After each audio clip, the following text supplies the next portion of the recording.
stay-at-home order. And I share this photo as a reminder that so much has changed and some things haven't.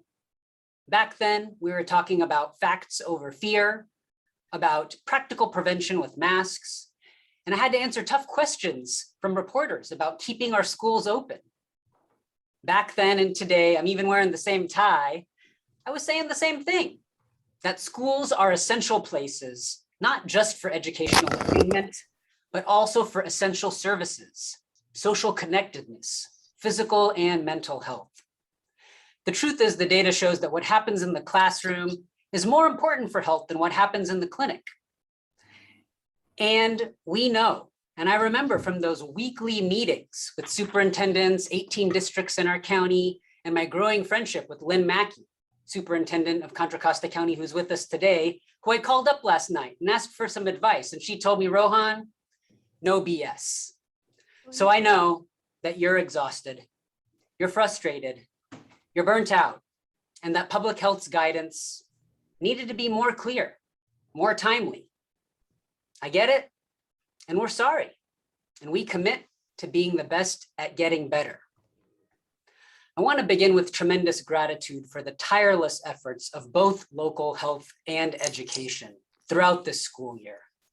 Principals managing testing programs, teachers calling up families and doing contact tracing, superintendents dealing with contentious school board meetings, local public health officials availing themselves at all hours, compromising their own safety and well-being at times to get the facts to the public. We've collaborated and been creative problem solvers. And a silver lining is this pandemic has brought us closer together. And I'm deeply appreciative for your efforts to preserve safe and in-person learning for California's 6 million K through 12 kids. So in my time, I aim to do three things. First, take stock and memorialize all of the positive outcomes that we've achieved together. Second, also provide a critical analysis of where we may have fallen short when it comes to equity. And third, describe efforts and a vision forward for continuing to center equity as the core of our work as we address health and educational equity together, noting the synergies, and we approach health and youth well-being holistically. So our efforts have saved lives. We have to begin with the sobering statistic that we're almost at 90,000 deaths directly from COVID in California, not to mention the indirect impacts.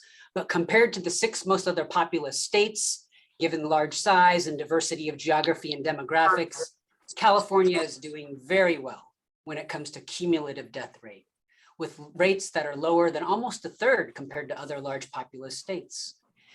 We have saved tens of thousands of lives, as modeling shows, and that's thanks to all of our collaborative work to get people vaccinated, tested, stay safe with masks, and being mindful of interactions. And yet when we look deeper, we have to acknowledge the disproportionate impact. There's nothing specific about the genetics of someone who's Latino, Pacific Islander, Black, or low income that makes them inherently more susceptible to getting sick or dying from this virus. This is a structural problem of policy systems and environments that warrant our joint structural solutions as we work upstream to improve the conditions to create equity. Overall, California has done a great job at keeping kids out of hospitals and in schools. This chart shows the cumulative rate of kids in hospitals with COVID-19 for the same 6 most populous states. And you can see we're even under half the rate of other states like Florida. But when you look at some of the sequelae of COVID infection, like MIS-C, multisystem inflammatory syndrome in children, where we're almost at 1,000 cases in California, half of whom had to be in ICUs, 8 of whom have died, we can see it's not equally distributed. In the bottom half of the Healthy Places Index in our state lives 2/3 of the cases. How are we doing with vaccinations? Okay, compared to some of the other large states for our 5 to 11-year-olds having completed the primary series, but we're only at 36%. While that's above the national average of 29%, it's a long ways to go. And whether it's sticks or carrots this month or into the future, we have to work collaboratively to keep kids with the best immunity safe in school. And yet we know even that 1 in 3 kids that is vaccinated fully in that 5 to 11 age group isn't equally distributed across our state. There's a 31% wide and even slightly growing gap between the healthiest neighborhoods, that top quartile, quartile 4 at 55% completed vaccination, and the least healthy neighborhoods at 24%. So a lot of work ahead. We have done a great job at keeping kids in person, in school for learning, keeping disruptions low, even during the Omicron surge. This is data from January to April of this year. And while portions of the East Coast and the Great Plains were hit very hard and had many closures of schools, again, California educates 12% of our nation's student body and has had less than 1% of national closures. This is good for California's children, but we know that each time a child is out of school, there's a disproportionate impact on those that don't have the same resources for virtual learning. Here you see major equity gaps for full digital access that persist along lines of race, income level, and household education as well. And we've also heard about the urban-rural digital divide. So how does the public health system address these ongoing disparities? We can't do it alone. We can only do it with our education partners, with communication, trust, collaboration, and resources, and how we allocate those resources preferentially to the hardest hit communities matters. That is the nature of an equitable response and what California has sought to do from the start. So in the words of our Health and Human Service Agency's new guiding principles, we constantly pursue social and racial justice by not only lifting all boats, but especially those boats that need to be lifted more. I'll briefly provide 4 examples of this: testing, vaccines, indoor air quality, and mental health. We've conducted nearly 500,000 tests per week in school since the start of the school year. You may be familiar with our prioritization that's factored in least healthy communities, higher percentage of receiving free and reduced price meals, and those that had more distance learning in prior years. My office has and will continue to provide data and technical assistance on equity to the Safe Schools for All team as we look at prioritizing all resources into next school year. Vaccines, similarly, have been focused from an equity lens from the beginning.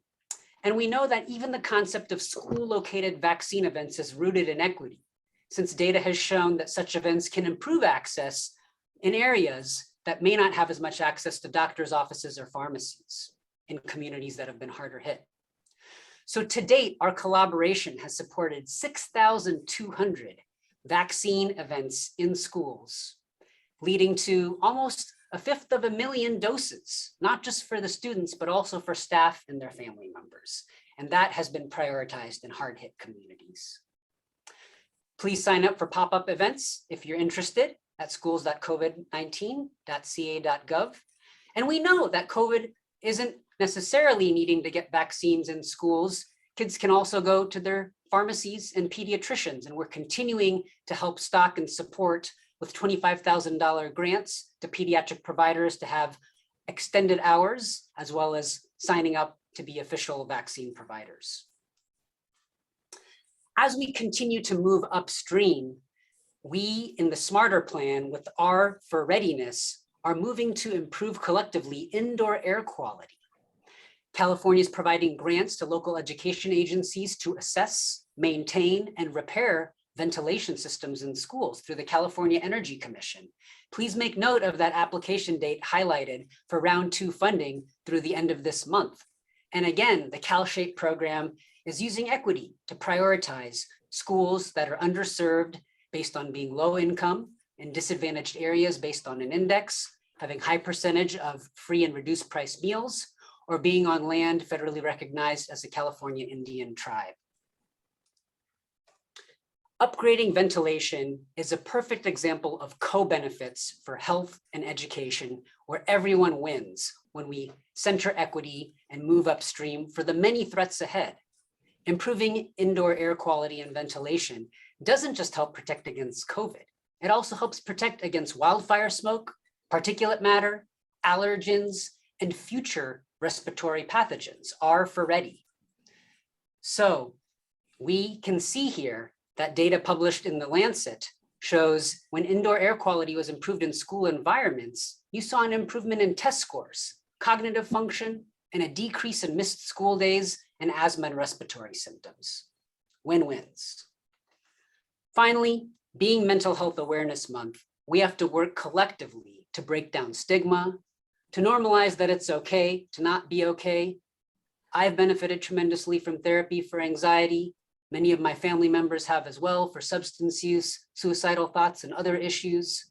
We have to promote mental health first aid, just like for something like a stroke, where we recognize signs and refer people to help early.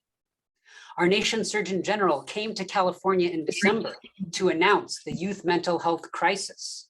Fortunately, California was a little ahead of the curve with our Child and Youth Behavioral Health Initiative that was passed as part of last year's budget, a 5-year, $4.4 billion initiative to reimagine the behavioral health ecosystem for children and youth, for all children aged 0 to 25, but by centering equity through targeted universalism, an approach with specific strategies for youth that are facing the greatest systemic barriers to behavioral health care, those who are low income in rural areas, LGBTQ+, and children and youth of color.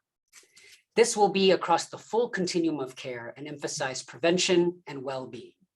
It's rooted in collaboration, and as you can see, some of the buckets of work from workforce to infrastructure to coverage and public awareness, partnering with the education sector will be essential, certainly with the 10,000 behavioral health school wellness coaches and counselors that will be hired in the upcoming years. My office will be involved in the far right, the Public Education and Change campaign. And in the bottom, you can see a lot of references from the webpage to the resource hub to materials from the launch. Our office follows this framework, working cross-sector, aiming to prevent disease and disability before it shows up in clinics and hospitals. And behavioral health is a great example. More than 70% of what determines a person's health is in that purple dotted line, the upstream living conditions. And I put a gold star next to education since it's in the middle and it's so central. It influences all the other conditions. It can benefit healthcare and social services. It improves employment and income later in life. And one example of this health in all policies approach was how we here in California had the Farm to Fork program and worked with local organic farms to improve nutrition in school meals for thousands of schools and millions of California kids. A great collaboration between ag, ed, and health. Another example of a cross-sector win-win. So in summary, California has done well at keeping kids in schools and out of hospitals, but these gains have been unequal. And as we move forward with COVID and beyond, we have to continue to prioritize underserved communities. We do this through preferential provision of resources and lifting all boats, but some more than others, and centering the experiences and voices through genuine collaborations and partnerships to build a system of care that cares for the whole child and improve upon the pre-pandemic status quo we started with. I'm going to end with a story from my time in Africa, where I did my master's in public health research before I became a doctor. I worked with UNICEF for OVCs, orphans and vulnerable children.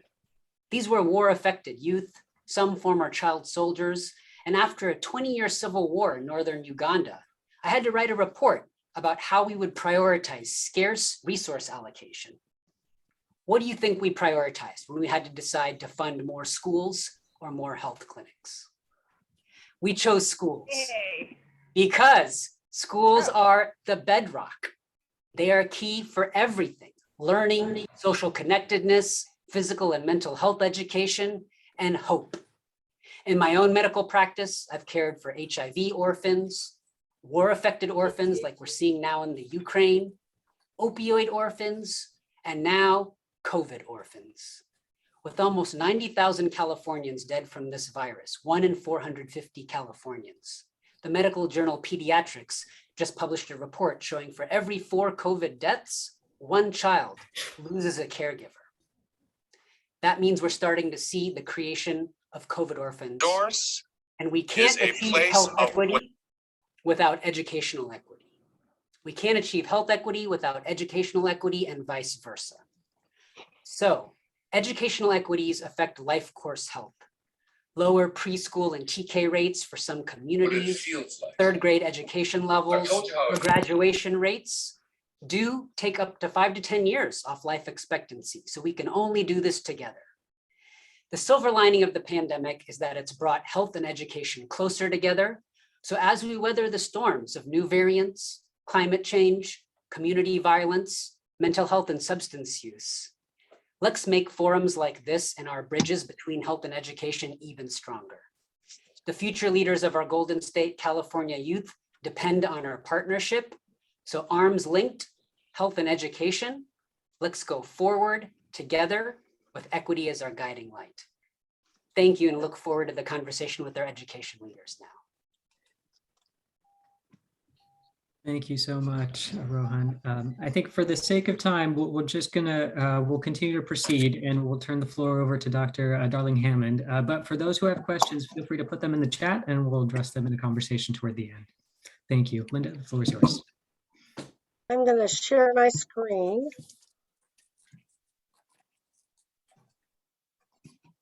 Very quickly. And I really want to thank you for getting this going. I know that everyone who's here is really increasingly expert about all of these issues at the local level. I do hope we have some time at the end to share strategies that you're using and finding are productive. The dilemmas I know are enormous, and just want to start with great respect and gratitude to all of the education leaders in this state who've been dealing with this. I'm going to flag a few of the issues that you're undoubtedly familiar with. You know, of course, that case rates are going up. San Jose instated its mask mandate, and in Santa Clara, the number of cases have hit where we were in the peak of the Delta wave in summer of 2021. And I know this must feel like Groundhog Day to everyone in the education community. A flag, you know that events are an issue for schools, the kinds of events where it's harder to keep folks in mitigated circumstances. So just to point out one recent article, that high school proms have now become a focal point for super spreader events. And I am sure that many of you are thinking about the ways to address the various kinds of events that are going on that, you know, as the rates go up, we have to be concerned about once again. The equity concerns in the education space start with the vaccination differentials that were already mentioned, the family losses, the ongoing exposure that some families have that is much greater than other families because of the nature of the work that they do, and of course then what that means for their children. The issues of chronic absenteeism and mental health you're very familiar with, and learning recovery. And of course all of these have equity dimensions that I know you are aware of and dealing with. The extent to which the differentials between vaccinated and unvaccinated adults and children in hospitalization and even in death are maybe not fully appreciated by all families. And I think figuring out how to help them get an understanding of that is still a very big issue on our plates. And there are yes, there's sort of a feeling out there among many folks that we're kind of at the end of the pandemic. But, you know, COVID-19 is still a leading cause of death, and the number of deaths that could have been prevented is quite extraordinary. In one of these tallies, it was over 234,000 preventable deaths. So I know you're working with your families about how important the vaccination process is for safety in school and for being able to keep schools open and to reduce those rates. This article was very interesting with respect to the way in which the message may land in some communities where there are differential vaccination rates. And this article noted that tone deaf messaging can be an issue. This is a quote from one of the people in the story. The government is just saying vaccines, vaccines, vaccines. And what we're saying is we need to pay rent. Why are you not listening? So this team, this was in Los Angeles, really started out focusing on the community concerns first, but folding vaccination into that, bringing rapid tests to people's homes, providing information in other contexts about vaccination events, building ties to the businesses, hiring young workers from many of the same areas where they do the outreach. This is a role that students can take, and in a earn and learn context, that might be part of a strategy to reach more and more deeply into the communities that we are concerned about being sure are vaccinated and safe. And then, of course, there are all the issues that we are concerned about with learning lag and learning recovery. And this basically just shows the Smarter Balance scores in 2018-19 before the pandemic against the interims that most districts used during the pandemic. And what it's basically showing is that the dots below the line are where things were worse in 2020, 2021 on the measures than in 2019, that we have to worry especially about young children, that left-hand column, and especially in math. We have to worry about the middle school kids, of course, as well. The high school kids did a lot more like they had done in the past than the younger children. But when you look by race, and overall, you can see the same trends here on the interims. Most concern in the area of the younger children. An interesting phenomenon on all the tests that we had last year, which I don't know if most people have conjured with, is that particularly in math, but from 8th grade through high school and 11th grade on the Smarter Balanced, kids did as well or better as in the past in most cases, but the younger children much less well. And of course, as you know, much differential rates for English learners, for economically disadvantaged students, for students with disabilities, for homeless students, and especially Native American, Black and Latinx students in all of these areas relative to those who were more advantaged. Just students with disabilities are struggling a lot, as you know, and worried about the health features of coming to school. There have been a lot of cases of homeschooling going up across the state, particularly for Black parents and for parents of students with disabilities. I'll come back to the issue around race, where there's concerns about the safety issues of coming to school. But when students with disabilities don't come to school, they lose far more learning than their peers. They also gain when they're in school at rates similar to or faster than non-disabled peers. But we're seeing a lot of concerns about absenteeism, incomplete assignments, course failures. And I think one of the things we have to take up in the education community is both not only how to help kids feel safe in school and develop settings in which they can feel safe coming to school, but also grading policies that treat incomplete assignments as something yet to be done and avoid, to the extent possible, the issue of course failure that will then create an even bigger disincentive to come to school for many kids when they feel discouraged. So I just want to be sure that we've got those issues on our radar scope. And similarly, Black and Latinx parents are less confident about school safety. And of all the groups that were polled about masking in schools, 60% of parents have been supportive of the masking policies in schools. 80% of Black and Latinx parents fall in that group.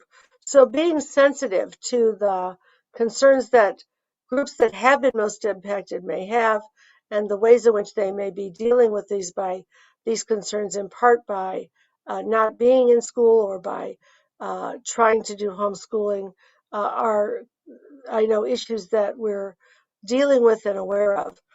I'll only note that in the state investments, we'll hear the May revise on Friday, which I think will be supportive of many of the strategies that you are seeking to undertake, focusing in on how to use the summertime, how to use expanded learning.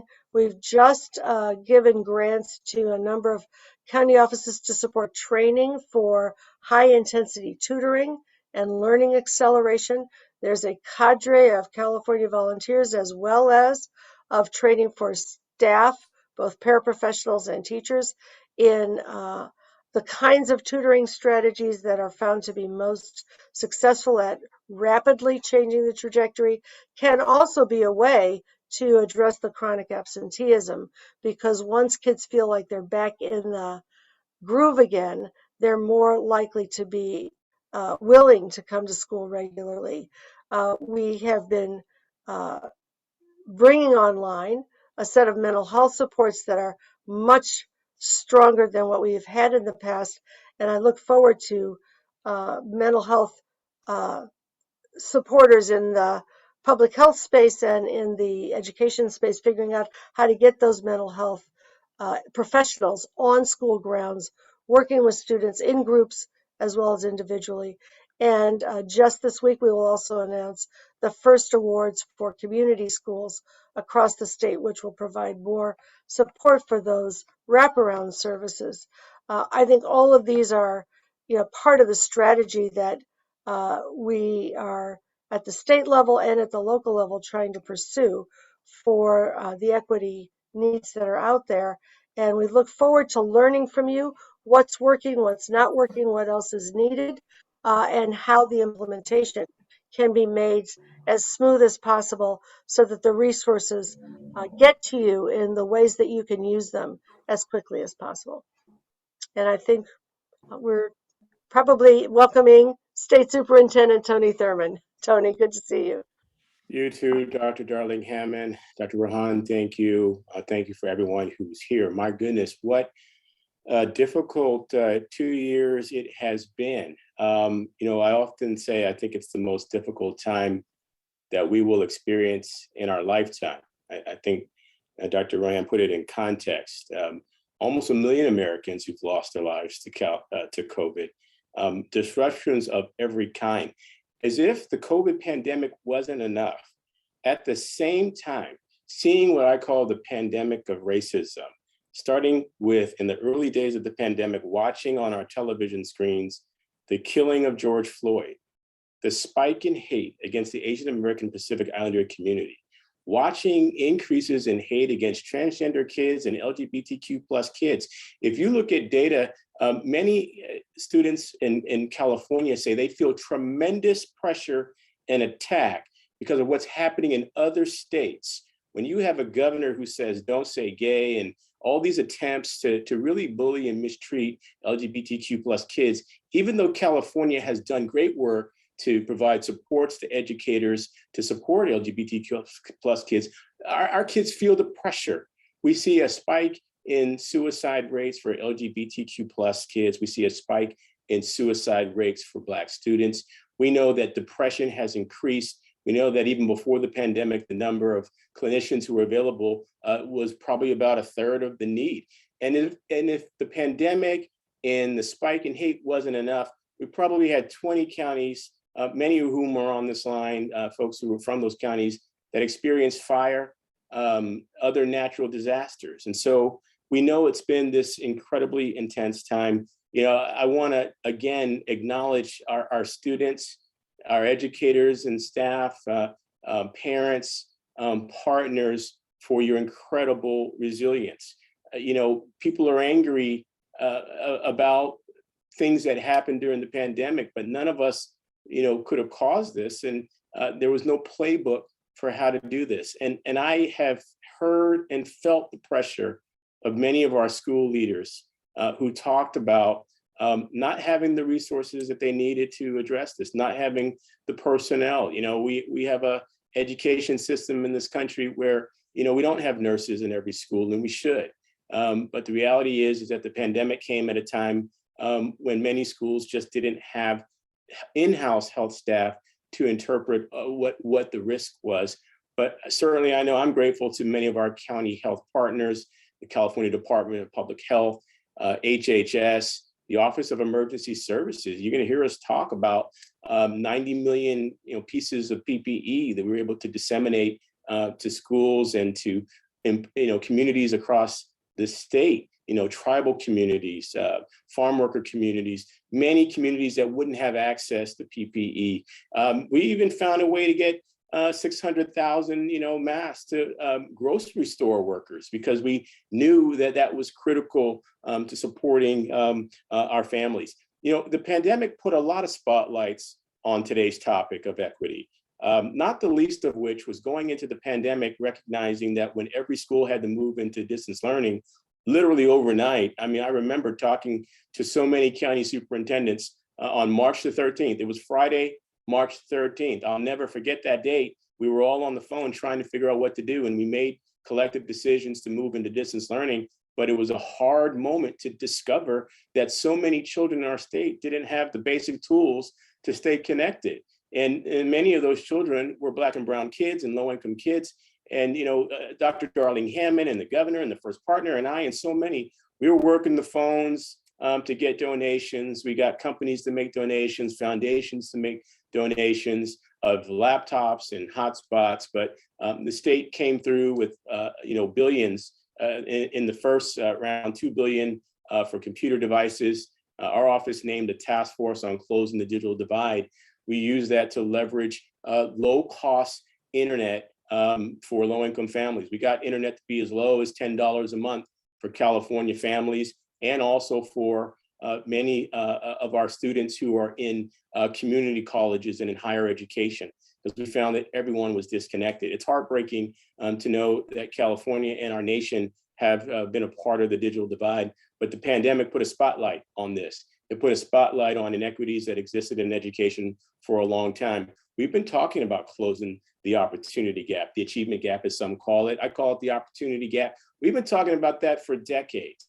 The pandemic just showed that it created a greater rift in the gaps that existed, and that we must do more work to work through those disparities. So many difficult challenges, but I believe that California will bounce back and will build an education system that's better than what we had before.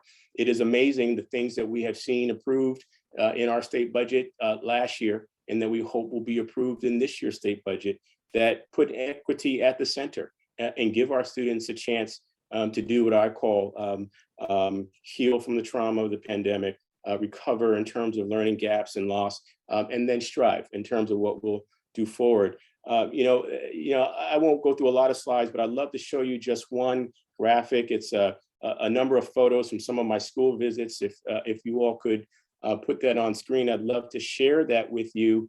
It's sort of, if you have the other one, I'd love to go through that one, just the photos. If you have that slide, thank you. As we talk about the focus on equity during the pandemic, again, I'm grateful to our school leaders. I see our county superintendent, Deneen Gus, and others on here. Our schools had to adapt and become equipped to do all kinds of things, like disseminate rapid COVID tests. We worked with our schools and our governor to secure 5 million rapid COVID tests. For me, that was a game changer. If you can identify someone who was positive for COVID within 15 minutes, that person can safely quarantine while the rest of the school is safe at school, and school can stay open. You can see that we visited many of our counties that had wildfire issues. It's heartbreaking to lose a loved one, lose schools, lose homes. We visited many of these communities, and we were able to send resources to help those who were looking for temporary housing. We were able to send resources for those who were looking for food. We were even able to meet students who were receiving their education in libraries if their schools were damaged, and we could bring books and resources tremendous shout out to the leadership of county superintendents, county staff, school districts, charter schools, all, who were working. At one point, one of our charter schools lost their entire school building. A playground was damaged. We worked with the County Office of Education, that charter school, and the Office of Emergency Services to build a playground and to restore and provide a portable and fairly rapid order to provide education for those students. We did our best to promote vaccines when they became available. We reached out to 500,000 Californians in some of the areas with the highest risk to promote and market the importance of getting a vaccine. I couldn't think of a better way to help promote it by putting it on social media when I went to get my vaccine or my booster, when my two public school daughters got their vaccinations. We wanted people to know that it was safe.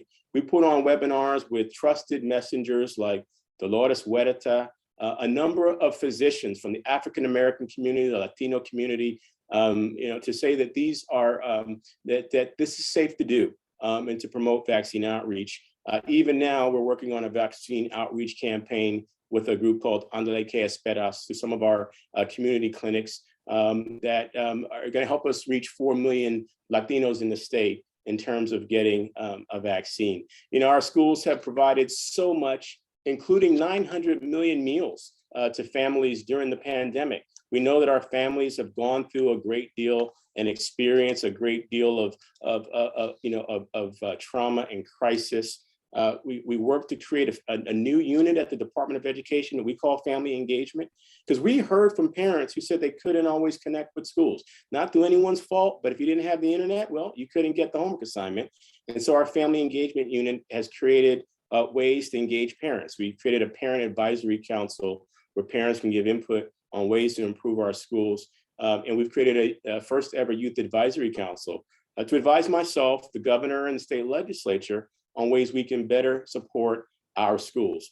The last photo you'll see are our young children with devices and low-cost internet. As I mentioned, our task force on closing the digital divide made that a priority within days of the pandemic starting.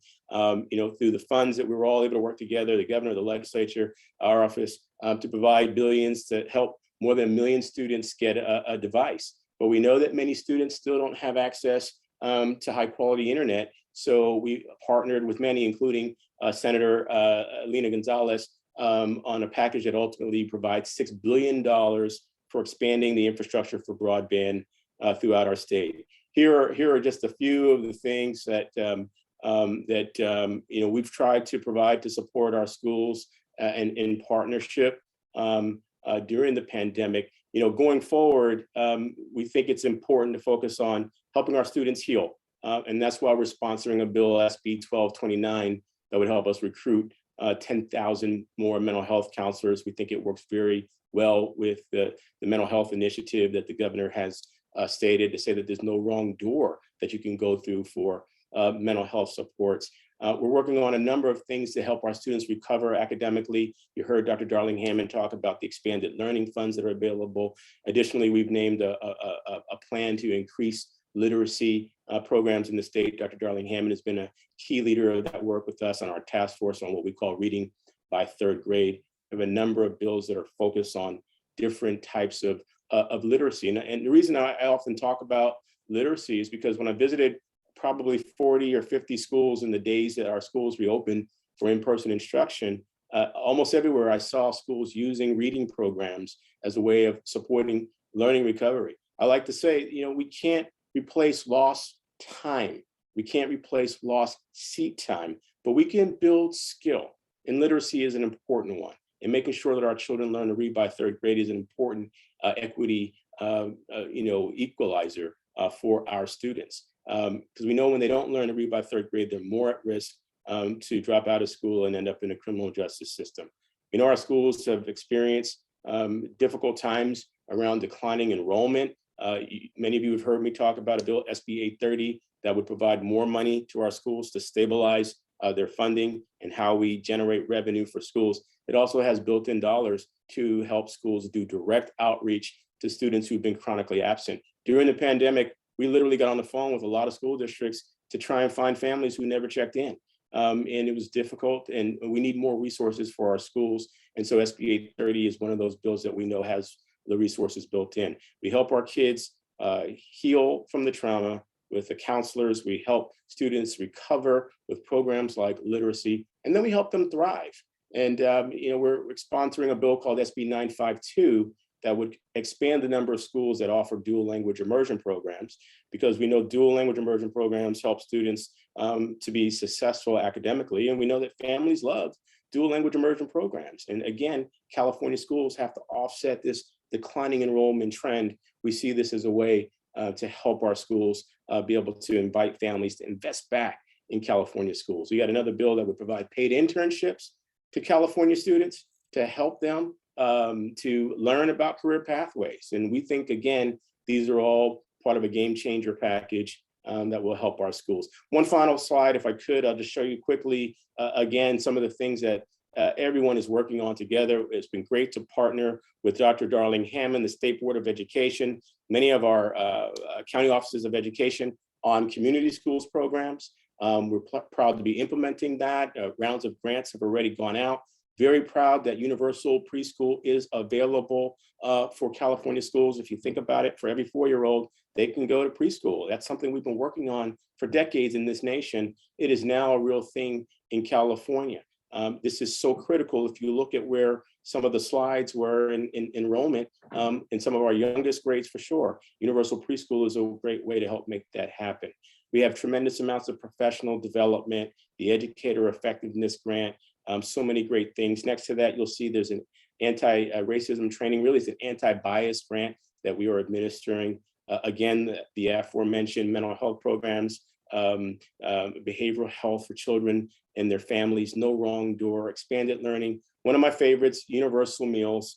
Now we can provide 2 meals to any hungry student, regardless of their financial background. That's it from my slides. We look forward to having conversations with you about we can continue to address equity issues in our schools in partnership with our health partners. I want to thank all of our partners and happy to submit to any questions that you all may have for me.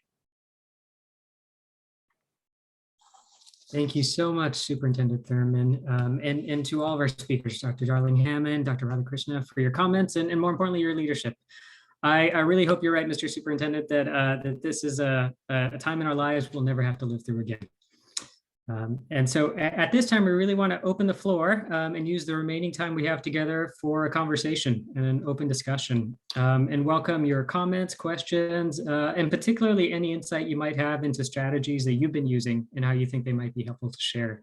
And so I'll open the floor to the first question from Dr. Gus in Monterey County.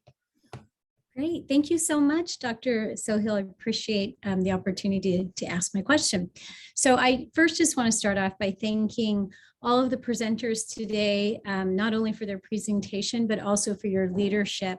I also just wanted to mention that the AB 86 network that was created with the AB 86 funds has been so instrumental and helpful, I think, to everyone across the state, but particularly here in Monterey County, just learning from each other, what's working, what's not working, what's coming our way has been so helpful. So my question is, if the May revise does not include ongoing funding for COVID technical assistance, is there any plan by the State Board of Education or the California Department of Education or any other entity to lobby the legislators to please include funding for the AB 86 work in this year's budget? The $200,000 that our county office received allowed us to hire a full-time COVID support person. And not only does he do full-time COVID technical assistance to our districts, he also is now really leading the work of a safe and healthy schools and community collaborative.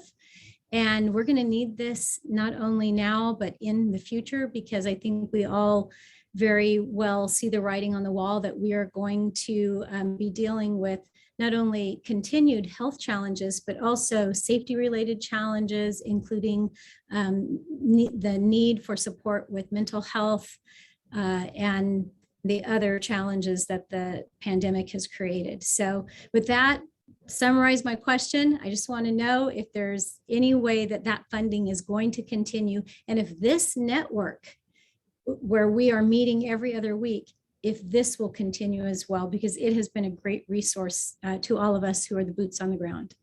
Yeah. Thank you for the question. I'll go to Dr. Darling-Hammond to address it first. Well, I'll just say, we recognize how important that resource has been. The state board does not lobby the legislature per se, but the importance of having resources to continue to deal with what we all recognize as an ongoing, I guess we call it an endemic now, is critically important. And the May revise will be announced on Friday, I think. So the question about how the resources will continue to flow is going to be on the table, but the importance of it is, I think, well recognized. Thanks for those comments. Superintendent Thurmond? I would concur with Dr. Darling-Hammond. I mean, we had so many early conversations about the need for COVID mitigations to get schools open, and AB 86 was critical to that. Again, we don't have a preview into what will be in the proposed mid-year revise, but it would be hard to think of it not being there. And the state superintendent does have a little bit of lobbying room, and we've often gotten together with county superintendents and some of your district superintendents to do that kind of advocacy, to talk about things that we heard you say loud and clear that schools need.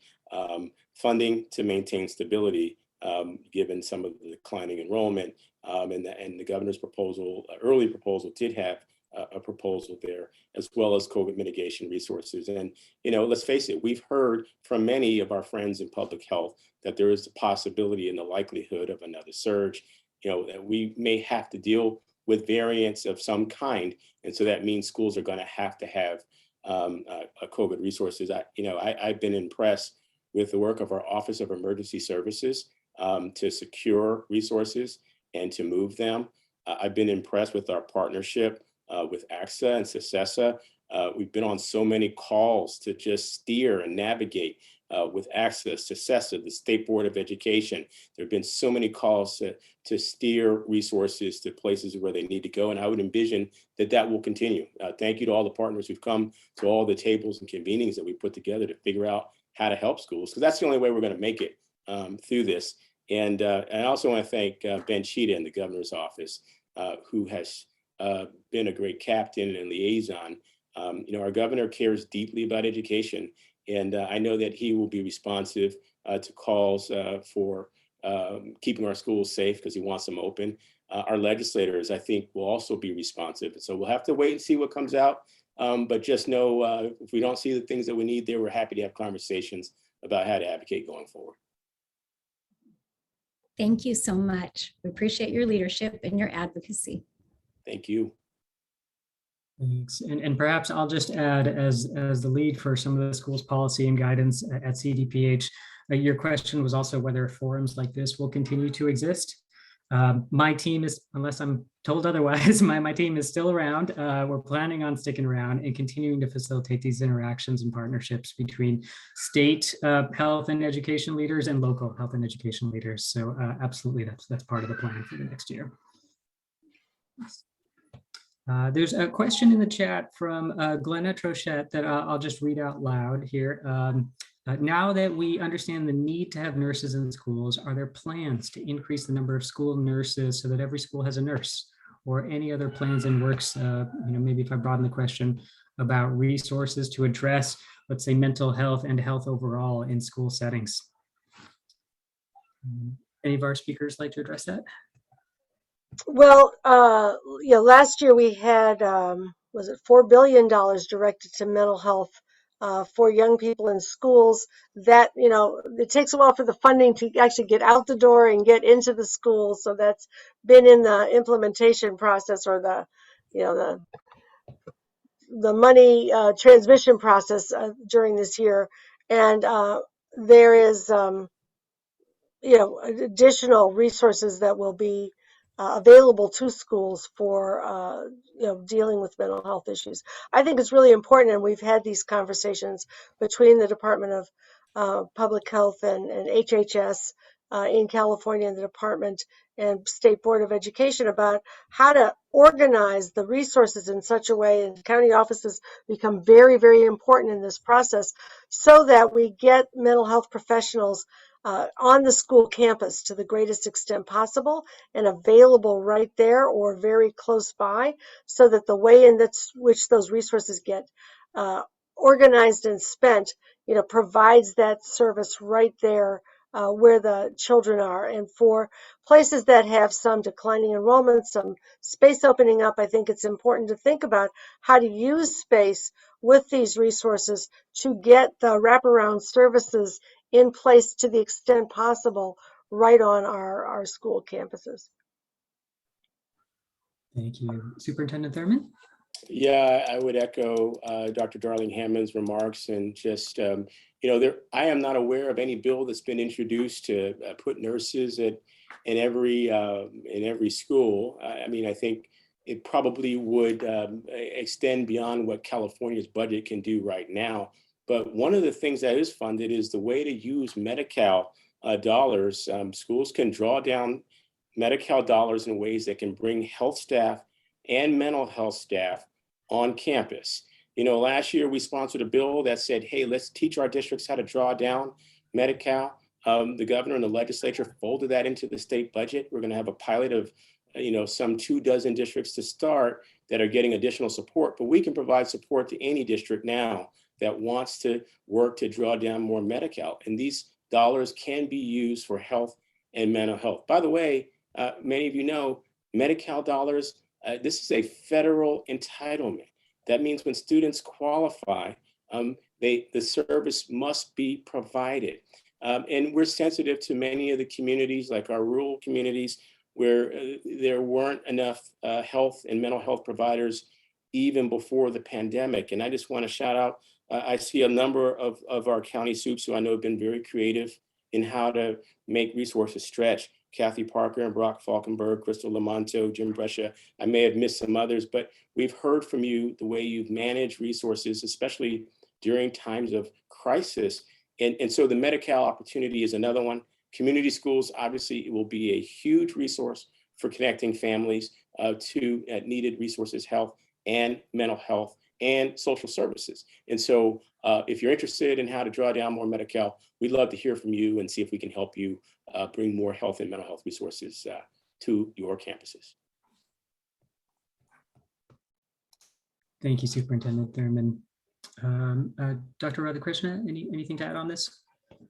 I would just add that the lines are blurring between health and education in a good way. If you think back to my slide on the upstream factors and how I put that gold star by the education sector being the hub for health services, social services, I think the investments that we've seen in behavioral health are going to positively continue to blur those lines, getting those 10,000 behavioral health counselors and coaches on site. In healthcare, we have the term behavioral health integration, where we get those experts into the health clinic. Now it's getting those experts into the school environment and into community settings to destigmatize, to screen, to normalize resources and help. And so we're definitely headed on that path together. Could I add on just one point to that? I appreciate that sort of blurring of lines. I'll give you one example. There is incredible partnership between our county health officers and our county superintendents. And I'm grateful to all of you who joined some of the meetings, some of them that we convened, and trying to navigate how to keep schools open and keep people safe during the pandemic. I see my own county superintendent, Lynn Mackey is on, and you and others join those meetings in ways that forge, I think, stronger partnership between health leaders and education leaders to help keep our schools safe. And hopefully we'll be doing a lot more of that. I'm just going to add a thought before I have to leave in 1 minute, which is on the nursing credentialing question that came up in the chat. And just to note that I will be happy to carry the nursing credentialing conversation forward with CTC. That is important. And we've been having discussions about how to make resources available for all kinds of health professionals, mental health professionals, and nurses and school psychologists, as well as counselors, so that they can access the Golden State Scholarship, so that they can access the other kinds of supports for getting the supply into the schools. So know that that's an active conversation. If anybody has particular advice on that, please don't hesitate to reach out.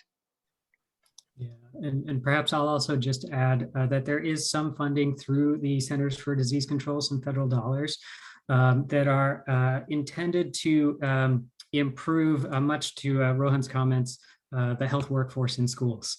And stay tuned for more information of that. About that, CDPH will be providing more information as we learn more about that funding opportunity and share that process with all of you. And so with that, really want to thank everybody for this robust conversation. It's certainly not the first and not the last conversation we'll be having, particularly as we continue to center our work around the most vulnerable among us and ensure that they receive the resources they need. I'll turn it over to my colleague, June Hunter, to go ahead and provide some closing notes. But thank you all, particularly to Superintendent Thurmond, Dr. Darling-Hammond, and Dr. Radhakrishna for your insights in your work. What a pleasure that has been on this today. What a special session. Thank you all so much. With that note, following the equity topic today, another brainchild of Sohil's is a student perspectives on COVID-19 life and school. We will be presenting a town hall with some amazing advocates and students across California that we'd like to invite you all to. It's a special session that we'll have at 5 p.m. May 17th. Mark your calendars. So, Tara will put the Zoom link in the chat box now. So keep that on your calendars. Please join us. Students are going to share their experiences of what COVID life was like and share some insights that we can all learn from and perhaps shape some policy when we hear from these young students. And finally, a quick reminder, next slide, we have just going to be closing up the AB 86 Q4 reporting period. Will close on Sunday, May 15th. Thank you to those agencies that have already sent in their reports. We appreciate that and be looking forward to our Q4 AB 86 legislative report that will be coming out subsequent to that. So again, on behalf of the Safe Schools for All team and Sohil, thank you to our presenters and take good care, everyone. Thank you.